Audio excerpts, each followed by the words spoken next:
Sebuah kecelakaan tunggal terjadi di jalan lintas Banda Aceh Medan, tepatnya di Gampung Unasahredep, Kecamatan Luk Sukun, Aceh Utara, pada Jumat sore 12 September. Sebuah Toyota Avanza berwarna hitam dengan nomor polisi BR1901KS yang dikemudikan Mala Hayati, seorang ASN asal Birun, hilang kendali hingga menyeruduk toko butik milik Jasman, warga setempat.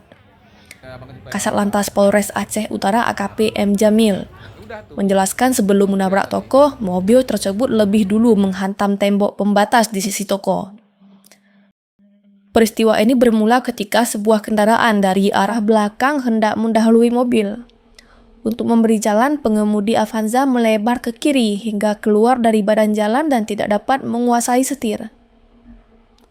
Tidak ada korban jiwa dalam peristiwa ini, namun 1 dari 3 penumpang mobil mengalami luka ringan.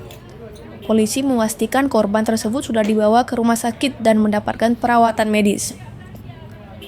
Bangunan butik milik warga tampak rusak parah akibat benturan keras. Sementara kendaraan ringsek dan telah dievakuasi dari lokasi kejadian. Petugas lalu lintas yang berada di lapangan juga mengatur arus kendaraan agar tidak menimbulkan kemacetan yang panjang.